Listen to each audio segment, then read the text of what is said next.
day and welcome to Crystal Church. We are busy with a series called Stepping into Love with Reverend Hendricks. You don't want to miss not one episode of this series. So stay tuned, stay in touch. Let's check out Stepping into Love. Check this out. The sermon title is simply Fight for an Amazing Family. I know maybe you had a fight this morning or last night, or you're not on speaking terms, but reach out to your family and say, I think we're amazing. I think we're a great family. We are an awesome family. I think that's exactly what we are. Let me do the text here, the key verse again this morning. It says, after I looked things over, I stood up and said to the nobles and the officials and the rest of the people, don't be afraid of them. Don't be afraid of them. Don't be afraid of them. Remember the Lord, who is great and awesome, and fight for your families.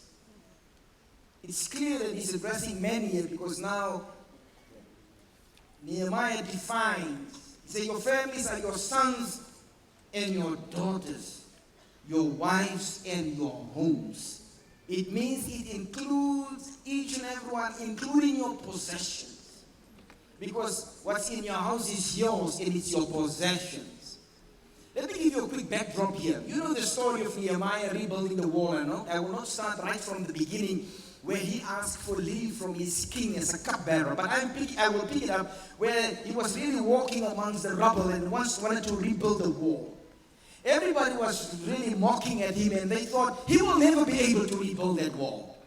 I don't know if that sounds familiar. Sometimes we're in a situation and in a state that other people think that we will never recover from that. But you will. Is there any witness in this place? So there was two specific guys, Tobiah and also Sanballat. These two guys, they believe firmly that they do have an agenda against the restructuring and the restoration of the wall. Therefore, they did everything in their ability. But if you read the scriptures as Mother was doing here this morning, you will notice that they mocked at them and say, ha ha ha, even if wolves or jackals just push a little against the wall, that wall will crumble and come down. But you know something significant happened. Nehemiah encouraged families to start to build. And Nehemiah built the wall up to halfway through. And by that time, the enemies realized that you are well on your way. Remember, they said you will never make it as a family. Remember, they say you're up to nothing and you will achieve nothing. Remember, you were the poor family. Remember, you were the poorest in the street. Remember, you were living somewhere in the backyard. Remember, there was no hope for you at all. But all of a sudden, now that your children is at varsity, and it seems like things are coming together for you. It seems like things are shaping up for you. Now, the enemy rocks up again from nowhere. And then they said, let's go and fight against him. It's during this time when Nehemiah asked all families to come together. And Nehemiah asked them to station themselves halfway down the wall. And then this instruction. Now, if you can just help me on the screen with verse 13. I will just want to do verse 13 there, if you don't mind. Let me just do verse 13 with you quickly of Nehemiah. I just want to read that verse for you specifically quickly. Then the Jews who live near them came and told us 10 times over, wherever you turn, they will attack us. Verse 13, therefore, I stationed some of the people behind the lowest point of the wall and the exposed places, posting them by families with their swords and spears and bows. Rather interesting, because if you look at when Joshua walked around the walls, they used instruments and music, and the choir was in front. But this time around, Nehemiah said, bring me families. And Nehemiah said, this time around, you may cut the ear off. Bring a sword with you. And anything that's in the house, ukapis, pangas, anything, just bring it.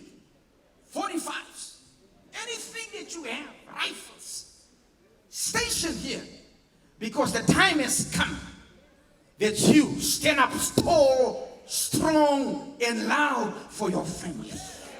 Is there a witness in this place? I say enough is enough. I say to hell with the devil.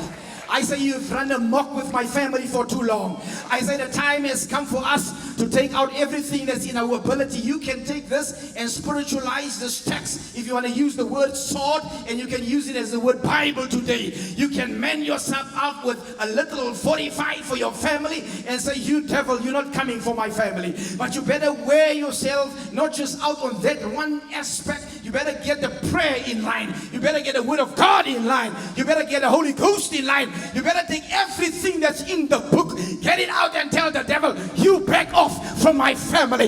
Enough is enough. The Lord will bless us. The Lord will accomplish what he needs to accomplish within our family. You must say, goodness and mercy shall follow us for the rest of our life. You need to lay hands on your children and say, you are blessed children. You lay hands on your grandchildren. You lay hands on your spouse and declare the oracles of God. You need to go mad for your family and the protection of your family. Is there a witness in this place? You can no longer sit back and allow the enemy to run amok with your family. So, I'm trying to see where my little cards are. Jody, where's Jody?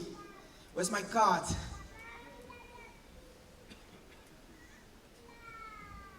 I had 4 cards in the lounge this morning. The questions, where are those? It's in that book. Bring the whole bag here. Thank you, Jody. So I have with us here this morning the leaders of our Marriage Connection. That is our department in the ministry that oversees our families and marriages. And while we wait for the cards, tell us about your up-and-coming event in the meantime. Good morning, church. You look so beautiful today. We've got our conference coming up, and it's called Love Reboot. So, like I said in the ad, it's so easy sometimes for when your cell phone is doing all that funny things. You know where the reboot button is, right? But when things happen in your marriage and things are going a bit rough, you need to reboot as a couple. You need to get to the actual reboot button so that you can get back to functioning normal as a couple. So I'd like my wife just to share a little bit, because we are a couple. Right, just to share a little bit also just about the dates and so on, because I need to get into this. Okay. Thank you so much. It's the 29th and 30th of March. It's absolutely for free. So we're inviting the newly married, the married, and the engaged to our event. God bless you. Thank you so much. Look, you know what? Let me just flash an invitation to everybody. Yeah. And what I mean by everybody is, like, if you know of people at your workplace that's struggling with their marriages, even if they don't belong to our church, invite them. You don't have a perfect marriage. Nobody in this place have a perfect marriage. We work on our marriages every day. So don't feel bad to invite somebody else if you struggle yourself in your marriage. Let us just help one another together. Just to save time, quickly, how can we fix communication problems in our marriages? Okay, for us, we've been married for 19 years. And 19? This year is 19 years. 90? Yeah, 19. Or 19? 19, Reverend. 19. Okay, you go ahead.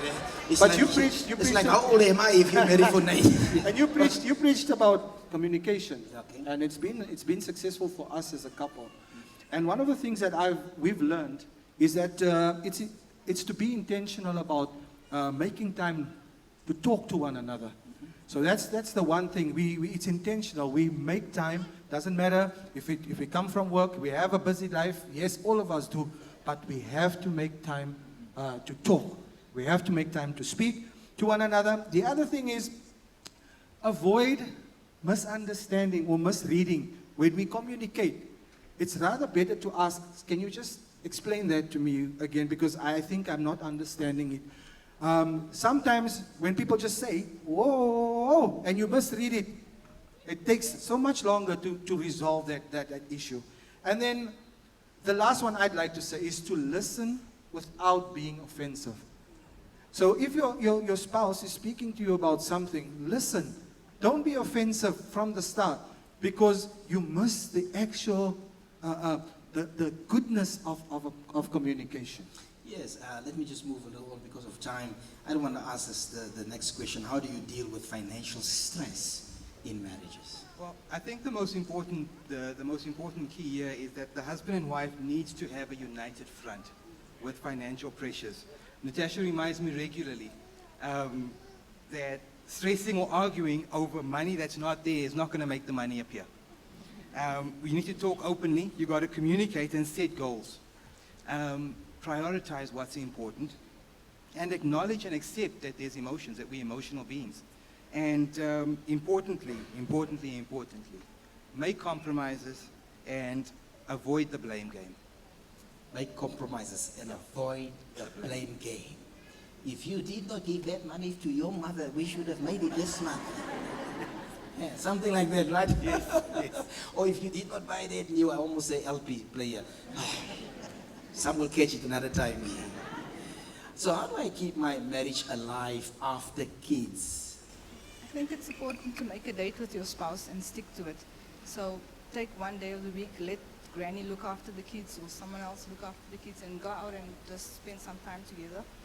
Okay, and then take a few minutes each day to connect with each other. Don't speak about work, don't speak about the kids, but just about each other. Okay, and then build an open relationship with your kids. Speak to them, let them know that they're able to come home and speak about different things and so forth, but that there's no right and wrong, and then after you'll speak about it, what is permitted and allowed. And then be the best parents that you can be. Children learn from your example and they follow your lead. Thank you so much. So it isn't interesting that when you start out, it's just the two of us, and then the first child, and then 9 months of pregnancy, and then the birth, and then before you know it, there's a second kid or a third for some. In your case, how many? 5, and all girls. My brother, we put our hands together for you. I tell you put hard work, and as a dad, you need to, but the Lord will grant grace. And then sometimes as we move on, and then it's preschool and primary school and high school, and then before you know it, did you realize that most of the divorces are after your children left home? It's because we don't know what to say to one another anymore, because we neglect that constant communication. My final question is, what boundaries should be in place with parents within the marriage? I think there's quite a few aspects, but I'll choose 3 out of them. You need to respect your in-laws. They raised that person you fell in love with. Secondly, There's amen for in-laws here. There's a great amen for in-laws here. It's like, don't fight with your in-laws. They gave you your husband or your wife. Yeah, thank you, in-laws. As a matter of fact, I will kiss my in-laws' feet every day. Say, thank you for my husband. Secondly is, don't take conflict, or if you have an argument, don't take it to mom and dad. Don't take it to your in-laws. Solve it, try to fix it, and if you can't, seek godly counsel. Thirdly, grandparents are very over their children. They're actually their grandchildren. Establish time with the grandchildren. They really love spending time with the children. So their grandchildren are very important to them. You can say that last one more. Very important. Okay, I'm just joking. I must just admit, I spend a lot of time with my grandkids, and it's just so much fun. What I want to say to everybody here listening to the sermon, that there's a season for everything. There's an absolute season for everything. For instance, a season to, when you start out in life, you crawl, and then you started to walk, and then you started to talk, and then after talking, another season. But before you talk, you start off having a language that nobody knows. You just go, blah, blah, blah, blah, blah, but you know what you say. But nobody knows. But then you move into another realm where you know, where you can hear words and sentences and lines. So what I want to say is, you need to celebrate every season. Now, when you're young, that's your season to be young, like teenage young adults. But when you move into marriage, you are out of that season of being young. You're in a new season. Now, I would love to compare it in this way. When you crawl, you go to walking, and from walking to blah, blah, blah language, and then full language. Isn't it interesting that some people want to take a step back? They know the art of language, but they want to go blah, blah, blah. But in real life, they want to, since they're now married, they want to take a step back in the previous season. And they want to be young now again. They miss the season. It's almost like, I don't know if you will remember, they still play hopscotch. It's like, I can't remember how it is, but sometimes you put a goon here, all right? Or sometimes you go, and then at the end you go, right? Who remember that? Listen, okay, you just know the new games, the new pieces. You don't know nothing about. Go ask your mother what that is, and play there in the yard. Take some chalk or something and just play it there in the yard a little. Now, what I want to say is this: some kids miss that stage because while they still in primary school or grade 10, or grade 8, they want to venture into sexual activities and skip a stage.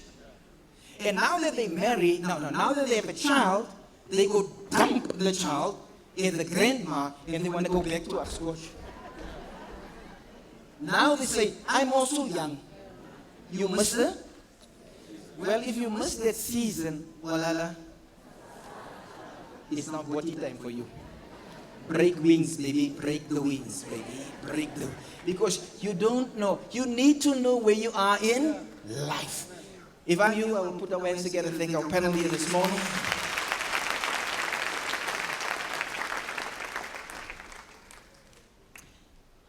Fight for your families.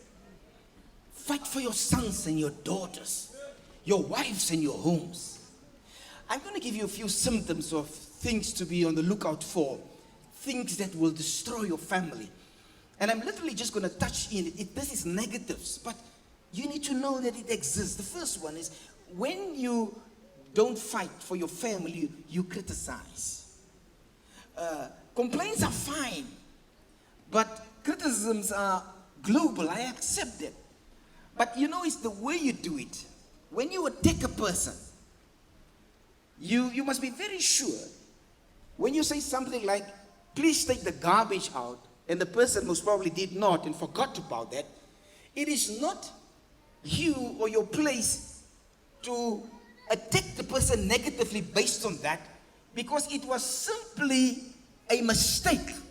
So what people will do, they will criticize people for months back. You know, there's people, they keep a little book of all your wrongs.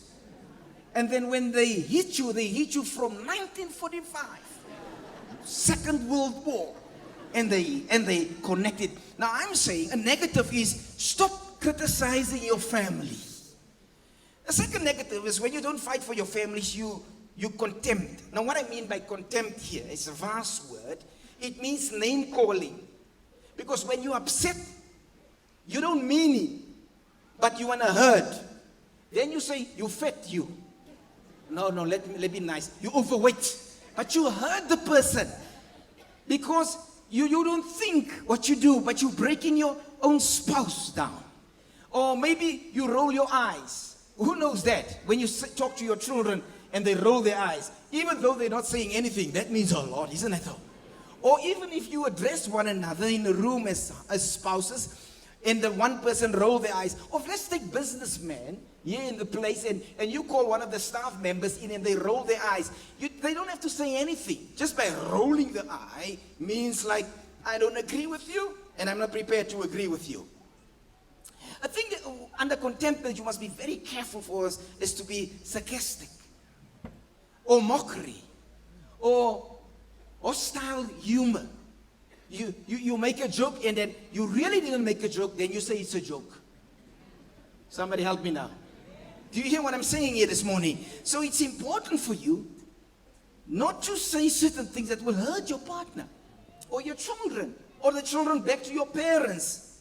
It is virtually impossible to resolve a problem when your family is getting the message that you are disgusted with or him or her. So you don't have to say it. You say, I don't know why she behaved like that. I didn't say anything. But your behavior, the way what you say that lasts. You know, there's some people, I don't know if you can make a song up, if there is a song like that. I always have the last word. I always have the last word.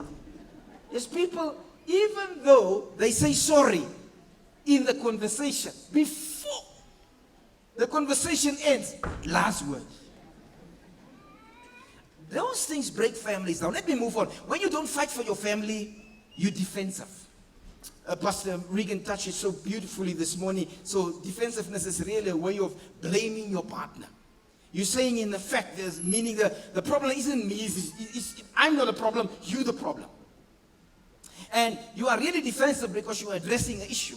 So this defensiveness just escalates the conflict, which is why so many marriages end up in a divorce court, because it is because of that. Can you remember some weeks back, I had that hurdles here in front. And I showed you that if you don't deal with things, it escalates. It just builds up and builds up and builds up. And you need to not to be defensive. The final one, when you don't fight for your family, you stonewalling. Let me define what I mean by stonewalling. So stonewalling is you tune out. It means if you have a two-way radio and if, let's say, security on this premises have a two-way radio with inside and one outside, and they communicate with one another. If you don't want to hear what the person is saying, you just pick another channel. So if you change the channel, then the person, as much as the person tried or wanted to communicate with you, there will be no communication whatsoever because you stonewalling. Which means the Greek word for stonewalling is dekbek.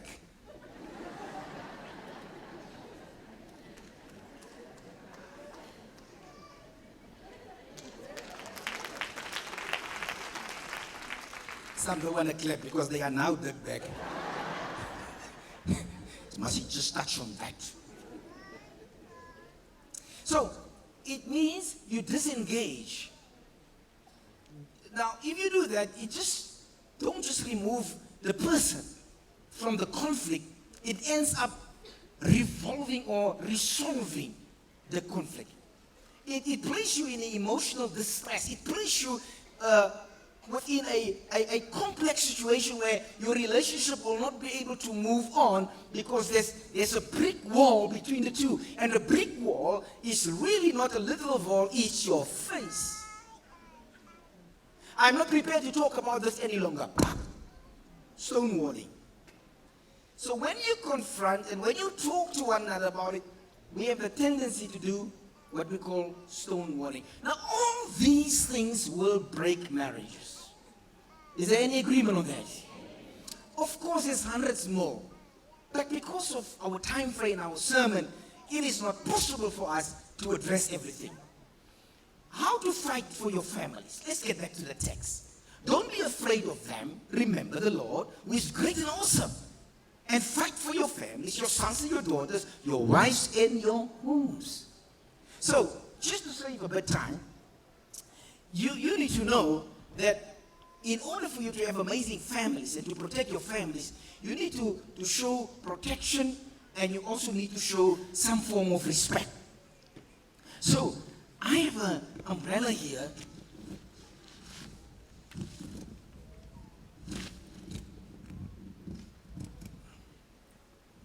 To show some form of respect and protection. The Bible says 2 are better than 1. So if you look at the text in Ecclesiastes 4:9-10, it says 2 are better than 1. If one of them falls down, the other can help him up. But if someone is alone and falls, it's just too bad because there is no help to him. So I would have to ask the fathers. He's a gentleman here in the house. Can you say amen? Amen. So fathers, value your children, please. Value your spouse, please. Listen to them, talk to them, advise them and guide them. You know what happened in the 21st century? We leave these roles and functions to the wife. I love this quote of Stephen R. Covey.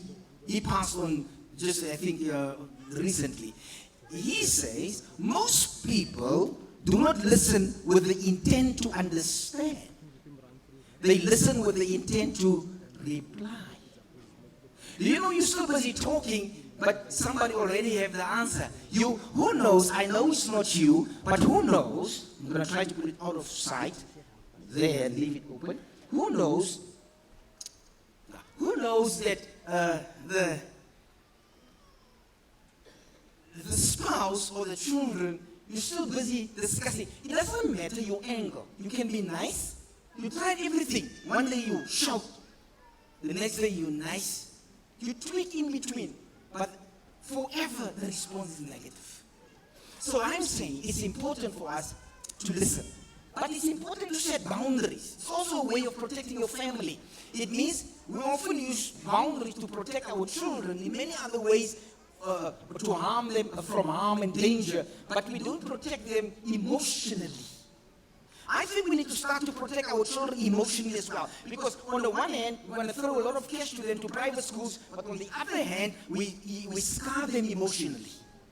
So it's important for us to make double sure. Let me get, because of time, I just need to rush. Amazing families do devotions together. Now, I'm so excited because I do have my family, my dad's family Bible with me here. I'm in possession of this family Bible since 1974. So I still have it. It's in my office. Because I firmly believe, I recall times where we as a family, we had devotion times since young, and they will remember that. There's times that they will do Holy Communion and pray and all the other things. They will remember that. So just to let you know, it's important to have devotion time. Are we on track? Just to move on, just to save some time, because I need to get the kids in here, but just be a little patient with me here. I just have another 2 to run because I'm giving you results here. So amazing families. Number 2, spend time in devotion. Number 3, amazing families compliment and encourage one another. You know, can I give you the township word? Amazing families kuza one another. So if you do well, compliment somebody in your family. Say, I'm proud of you. Say it. Don't say you know. Say, I'm so proud of you. And if your children do well at school and they hit 80s and 90s in one subject and 50 in the other, don't say, so when are you going to do 90 in this subject? Celebrate the 90 for God's sake, for your sake, and for heaven's sake. Is there any agreement in this? So you need to kuza. Affirm your family. Affirm your wife. Even if the salt is not enough, say, baby, this food is like, not even my mother can cook like this. But you need to affirm one another. Is there any witness here? You need to make double sure that you compliment one another's qualities. Well, because of time, I'm moving on to my 4th one here. Do you know what we don't find with families anymore? Families don't play together anymore. 30 seconds. Bible challenges. Now lately it's not Bible challenges, it's what's these girls? They're so popular. Kardashian games. You know, you don't know you're killing your family. Play. I cannot pause here and show you all the games. I don't know what, but you know, the old one is Monopoly. You know what? You rush, you get up in the morning. You start shouting, get up, get up, get up. You go to the bathroom, you brush your teeth. You dress, get up, get to the car. The lunch was made last night. It's like the Weet-Bix is in the car. It's under the seat. It's at school. The poor child get to school.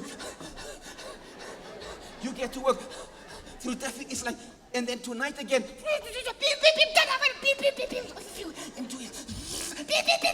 It's like, did you wash the dishes? Did you do this? Did you do your homework? I was telling you this morning already. Did you not do your homework?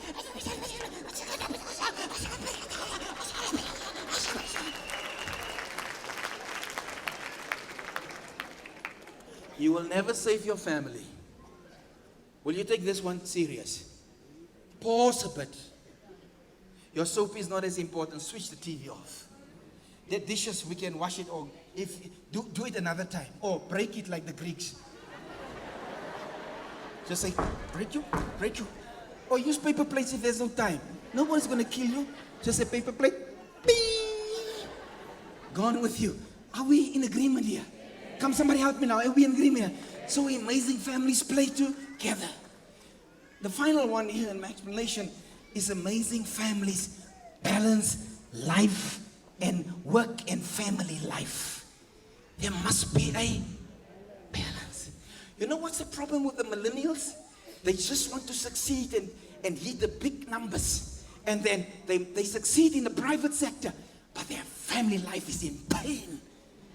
And you know what? There's a lot of selfishness in this. And then they claim, I'm doing it for us. You liar. We're not even married in community of property. You're doing it for you. Because when you have a good bank balance, you throw me the big D's. I'm saying it's time to balance family life. Is there any agreement in this day? It's time to say, you know what? Everybody's important in this house. And we're going to balance family life. Money is not everything. Is there any witness in this place? Money is not everything. Is there any witness in this place? Money is not everything. Is there any witness? You need to balance it. I know money is important for so many of you. But you know, if you have a microwave where you turn the knob, or you press a button, ding, ding, ding, ding, ding, ding, or you just go, it's the same milk that will cook. That milk doesn't know it's a ding, bling, bling, bling. You speak to your house when you're coming. Switch on the light. Man, just switch it on yourself. You have to. You need to live for where you are now, but make time for your family. Is there any witness in this place? Somebody put your hands together and say, we need time for our family. You know, amazing families balance work and balance home life. I'm going to close with a quote, and then I will invite the kids. But just let me first close with this quote. I want you to take note of this quote of John Piper. He's a theologian, he's a preacher. So John Piper is saying the following: if you don't see the greatness of God, then all the things that money can buy become very exciting. If you can't see the sun, you will be impressed with the street light. If you never felt thunder and lightning, you will be impressed with fireworks. And if you turn your back on the greatness and the majesty of God, you fall in love with a world of shadows and short-lived pleasure. Somebody put your hands together. I think that's a brilliant quote of John Piper. You know what? We all want to make it in life. You know what? We all want to succeed in life. But there needs to be a balance. Somehow, God needs to be a priority. Somehow, church needs to be a priority. Somehow, devotions needs to be a priority. If you go through this, now, just to give a quick repeat, and then we'll get the kids in here and pray with you. If you take this, what am I saying under this umbrella? I say, you need to protect your children. And then what am I saying around this? You need some devotion time. Am I right? And what am I saying around this? You need to affirm and kuza your family. If they do well or not, even if your son runs in a marathon and he's not in a top 3 or a top 5, it doesn't matter. At least he finished the marathon, and some other children is not even in the marathon. So there's something to celebrate. Find something good to say about your family. Look for it, seek for it, search for it, but do something good. What was my last one now on the devotions? No, the celebrate one another. And then play with one another. Play. Do you know why kids, they interview kids not so long ago. They interview kids and they ask kids, what was the most outstanding time? Actually, they ask teenagers, what was the most outstanding time with your parents? They refer to when we used to play together. I remember when Auntie so-and-so and them used to come and visit. We used to play cards and we used to play that. We used to laugh a lot. When last did you have at least laughed in your house? The devil is so in your business. We don't even laugh anymore. Come on, somebody help me now. It's time to laugh again. Laugh hilariously. Just laugh again. Make a joke. Make the jokes that your spouse used to like when you were young and just married. Make some funny. Jump on the bed. Even when your auntie say, but do something at least to get the whole family excited. Get your serious face off. Get your, not your watermelon face, your lemon face off. Not your orange, get your lemon face off and change your house with what? With laughter and with joy. That's what I declare for 2019 for Crystal Church. This must be a church of laughter and joy. The world is hard and cold. People want to bring you down all the time. But the time has come for us to enjoy life.